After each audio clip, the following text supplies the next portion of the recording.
솔껍질 깍지벌레 생활사와 같은 경우는 기본적으로 알, 그리고 약충, 번데기, 성충의 단계를 거치게 되는데요. 이 중에서도 후약충 단계에서 방제가 가장 중요하다라고 말씀을 드릴 수가 있습니다. 보통 약충과 같은 경우에는 부화약충, 정착약충, 후약충 세 가지로 크게 나눌 수 있는데요.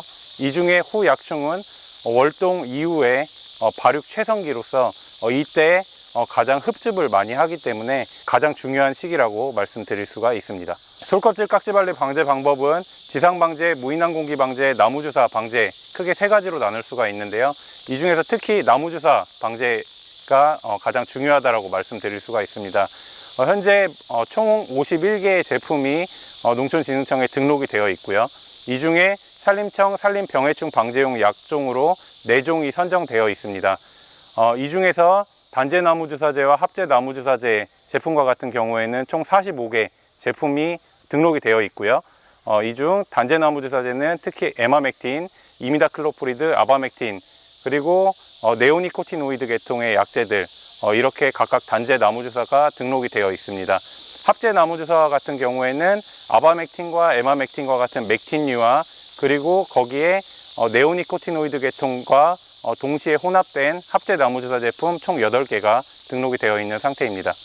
이 중에서 각각 선별하셔서 사용을 하시면 되겠습니다. 나무주사제는 현재 1894년도에 방수형 원뿔, 즉 나무에 끌로 나무에 흠을 내고 거기에 이렇게 원뿔 형태의 그 통을 달아서 그 위에다가 약재를 붓고 이렇게 약재를 서서히 스며들게 하는 이러한 주입 방법이 최초의 나무주사 방법이고요. 그 이후에 대량으로 나무 처리를 위해서 플라스틱 병을 사용하기 시작합니다. 기본적으로 플라스틱 병을 사용해서 현재 영양제나 주듯이 나무에다가 거꾸로 걸어서 이렇게 주사 타입으로 해서 쭉 서서히 중력식으로 들어가는 이러한 형태의 나무주사제로 진화가 되게 되고요. 그 이후에 대량으로 나무주사를 하기 위해서 나사 볼트를 이용해서 누출이나 아니면은 약재 처리 시에 인젝터가 폭발 없이 고압 분사가 가능할 수 있는 이런 드릴링 기법을 통한 나무주사 약재 주입 방법이 이런 주입 기술의 진화 단계라고 말씀을 드릴 수가 있습니다. 즉 저압 분사, 중력식 분사부터 시작해서 실질적으로 인젝터나 밀어주는 가압식으로 한 고압 분사 형태로 점차 진화되어 왔다라고 말씀드릴 수가 있습니다. 네, 나무주사제의 주입 방법은 크게 국내에서 가압식 그리고 중력식 두 가지로 나뉘게 됩니다. 가압식과 같은 경우에는 직접 압력을 주는 이러한 수동 형태이고요. 대부분 압축 가스로 한 대량의 나무를 한꺼번에 처리를 할 수 있는 기술, 그리고 압축 스프링이나 아니면 발포 형태에 따른 가압식 나무주사 형태가 있고요. 중력식과 같은 경우에는 대기압과 수액 흐름에 의존해서 서서히 들어갈 수 있게끔 하는 이러한 기술의 주입 방법입니다. 하지만 이러한 중력식과 같은 경우에는 휴면기 화렵수에는 적합하지 않습니다.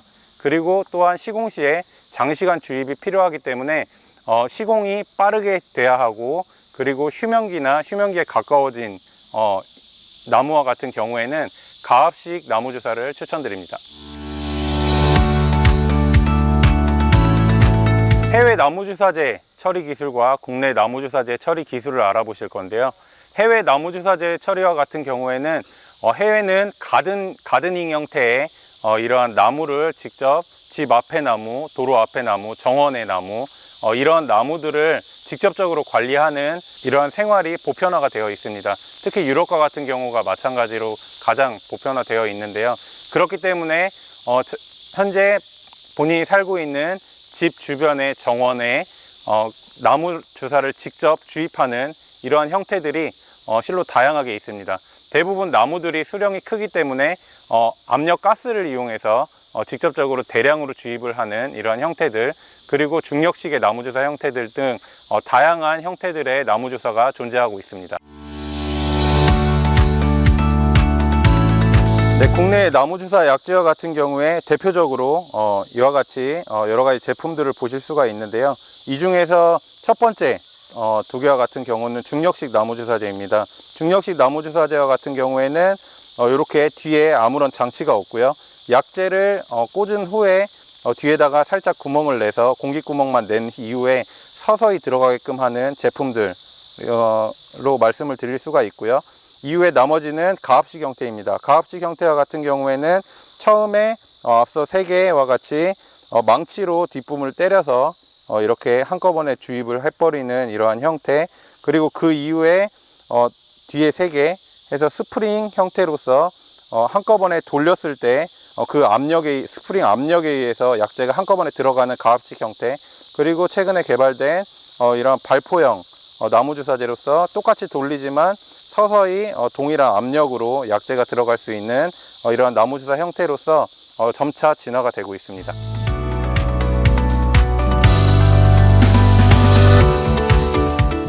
시공 시에 갖춰야 할 장비, 안전장구에 대해서 말씀을 드리겠습니다. 네, 먼저 시공 시에는 반드시 나무주사 약재와 같은 경우에는 약재가 몸에 묻거나 아니면 눈에 들어가거나 이러한 안전이 가장 중요합니다. 그렇기 때문에 작업자는 먼저 방제복, 이와 같이 위아래가 별도로 되어 있거나 아니면 한꺼번에 일체형으로 갖춰진 방제복을 입어야 하고요. 눈에 작업하면서 잘 띌 수 있는 형광색이나 기타 조끼를 꼭 착용을 해 주십니다. 손에 묻거나 하지 않도록 장갑을 철저하게 착용을 해 주시고요. 또한 약재를 처리할 때 구멍을 뚫고 시공을 하기 때문에 눈에 튀거나 하는 이러한 안전을 예방하기 위한 보안경을 착용을 합니다. 그리고 냄새나 아니면은 입 안으로 혹시나 튈 수 있는 경우를 대비하기 위한 마스크를 착용을 하고요. 그 이후에 4리터 약재와 같은 경우에는 이 4리터 약재를 뒤에다가 메고 다닐 수 있는, 그리고 혹시나 이 약재가 등이라든지 이런 데 누액이 되는 위험을 방지하기 위해서 이렇게 산림 전용으로 된 가방에 약재를 담아서 이동을 하게 됩니다. 이 4리터 약재와 같은 경우에는 앞에 입구 부분에다가 이렇게 약재에 딱 맞게끔 된 호스를 끼워 놓고요. 그 이후에 이러한 권총권을 이용해서 각각 나무의 흉고에 맞는 약재를 처리를 하게 됩니다. 자, 이렇게 준비가 모두 다 되었으면 그 이후에는 나무에 이제 주사를 하기 전 나무의 이제 그 직경을 측정을 해야 하는데요. 이 나무의 직경을 측정하기 위해서는 크게 이러한 흉고 직경 자를 이용해서 측정을 합니다.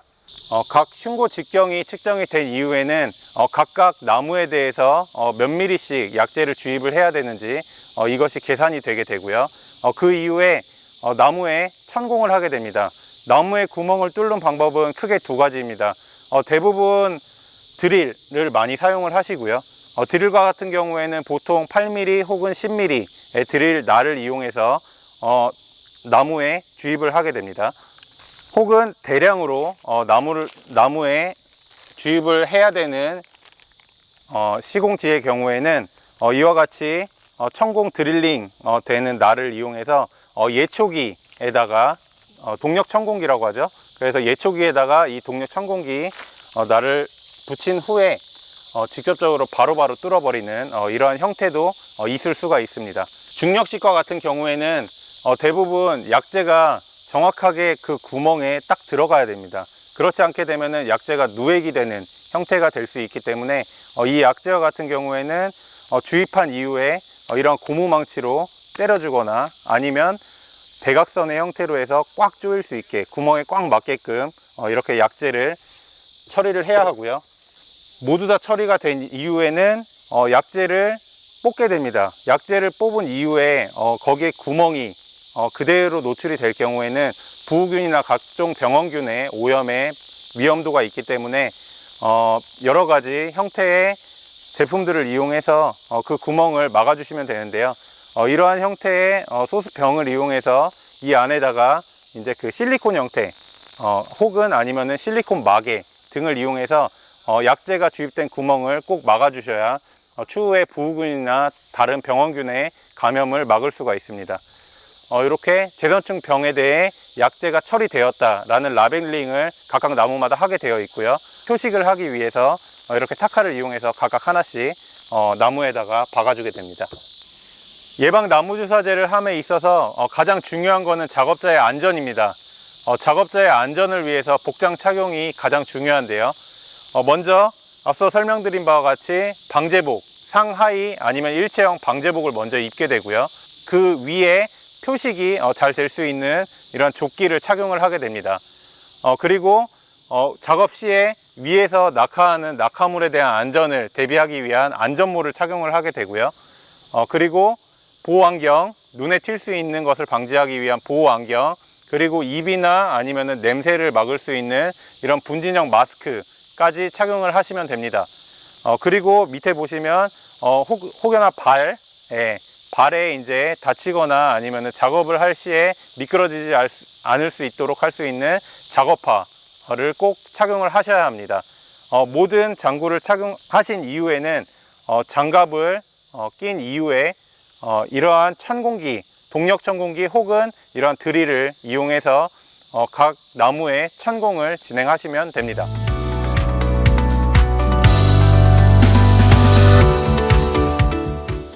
네, 다음으로 나무주사제 시공 방법에 대해서 설명드리겠습니다. 네, 먼저 가슴 높이의 흉고 직경을 측정하기 위해서 이러한 흉고 직경 자를 이용해서 나무의 각각 흉고 직경을 측정을 합니다. 네, 측정을 한 이후에는 각각 약재 주입량이 결정이 될 것이고요. 성인 무릎 높이 이하로 천공기 그리고 지금 보시는 드릴을 이용해서 주입구를 뚫게 되는데요. 드릴과 같은 경우에는 8mm 혹은 10mm 드릴 날을 이용해서 각각 제품별로 맞게끔 드릴 날을 사용을 하시면 됩니다. 주입구는 나무에 심재부가 들어가지 않도록 45도 각도로 비스듬히 뚫습니다. 이때 너무 직각 형태로 뚫게 되면은 나무의 죽은 조직, 심재부 쪽으로 들어가서 약재가 주입되지 않을 수 있기 때문에 특히 45도 각도가 가장 중요하다고 할 수 있습니다. 그리고 나무 껍질이 두꺼운 부분과 같은 경우에는 나무의 껍질 사이사이에 틈을 이용해서 비스듬히 뚫습니다. 중력식 나무주사 같은 경우에는 이와 같이 약재를 꽂아주고 시계 방향으로 약재를 단단히 흐르지 않도록 꽂아줍니다. 그 이후에 약재의 뒷부분에 구멍을 뚫어주게 되고요. 주입이 완료된 용기는 제거한 이후에 유압제 혹은 실리콘 마개를 이용해서 이렇게 나무에 나온 구멍을 막아주게 됩니다. 약재의 뚜껑을 개봉한 이후에 약재를 주입합니다. 주입을 할 경우에는 반드시 시계 방향으로 구멍에 단단히 체결될 수 있도록 체결을 해주고요. 그 이후에 약재의 뒷부분을 강하게 소리가 날 정도로 소리가 나는 부위까지 돌려주게 됩니다. 주입이 완료된 용기는 동일하게 시계 방향으로 돌려서 제거를 하게 됩니다. 제거 후에는 유압제 혹은 실리콘 형태의 이러한 제품들을 이용해서 나무에 구멍 뚫린 부분을 막아주게 됩니다. 네, 다음은 나무주사제 시공 시 주의사항입니다. 먼저 약재가 튀지 않도록 천천히 주입합니다. 두 번째로 약재가 몸에 스며들지 않도록 방제 복장을 착용합니다. 세 번째로 시공 부위는 껍질과 껍질 사이에 반드시 실시를 해야 합니다. 네 번째로 소나무 상처 부위 아래에는 시공을 하지 않습니다. 다섯 번째로 소나무 혹 아래에는 시공을 하지 않습니다. 여섯 번째로 소나무 가지 바로 아래에는 시공을 하지 않습니다.